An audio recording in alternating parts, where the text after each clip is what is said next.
Hello, সবাই কেমন আছেন? আশা করি খুব ভালো আছেন।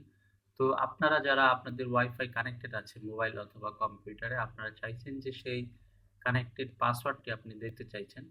অথবা ধরেন যে আপনাকে আপনার মোবাইলে কেউ পাসওয়ার্ড দিয়ে আপনাকে কানেক্টেড করে দিয়েছে আপনার ওয়াইফাইয়ের সঙ্গে, কিন্তু আপনি সেই পাসওয়ার্ডটি জানেন না। আপনি সেই পাসওয়ার্ডটি জানতে চান বা আপনি অন্যদের সঙ্গে শেয়ার করতে চান।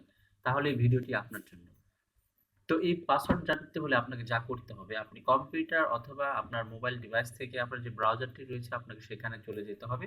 তো ব্রাউজারে যে অ্যাড্রেস বার আছে আপনাকে সেখানে টাইপ করতে হবে 192.168.0.1। কিছু ক্ষেত্রে দেখা যায় যে 168.1.1 হয়। এটি রাউটারের উপর নির্ভর করে আরকি। তো এরপর যা করতে হবে আপনাকে এন্টার দিতে হবে বা এতে ক্লিক করতে হবে। এরপরে যে ইন্টারফেসটি চলে আসবে, আপনার রাউটারের যে ইন্টারফেস আছে সেটি চলে আসবে। তো এখানে আপনার রাউটারে ঢোকার জন্য একটি আ পাসওয়ার্ড এবং ইউজার নেম প্রয়োজন হবে। তো ডিফল্ট যদি আরকি চেঞ্জ না করে থাকে কেউ, তাহলে সেটি হবে অ্যাডমিন এবং পাসওয়ার্ড হবে অ্যাডমিন। তো ইউজার নেম অ্যাডমিন এবং পাসওয়ার্ড হচ্ছে অ্যাডমিন। তো এটি দিয়ে আপনি যদি লগইন এ ক্লিক করেন তাহলে কিন্তু আপনার রাউটারে প্রবেশ করবে।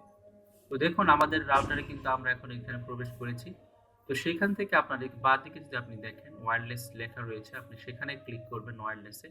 তারপর একটু নিচে দেখবেন আপনি ওয়্যারলেস সিকিউরিটি রয়েছে, সেখানে আপনি ক্লিক করবেন। ক্লিক করার পর আপনি একটু নিচের দিকে নামলে মিডল পয়েন্টে দেখতে পাবেন যে ওয়্যারলেস পাসওয়ার্ড। তো সেটি কিন্তু যেখানে শো করছে। তো এটি হচ্ছে এই রাউটারের পাসওয়ার্ড। তো এইভাবে আপনি আপনার কম্পিউটার বা মোবাইল দিয়ে যদি আপনার কোনো ওয়াইফাই কানেক্টেড থাকে আপনার ডিভাইসের সঙ্গে, সেটি কিন্তু আপনি খুব সহজেই দেখতে পারেন। তো যদি ভিডিওটি ভালো লাগে তাহলে অবশ্যই ভিডিওটি লাইক করবেন, শেয়ার করবেন এবং সাবস্ক্রাইব করবেন আমার চ্যানেলটি। ভিডিওটি দেখার জন্য সবাইকে ধন্যবাদ। ভালো থাকবেন।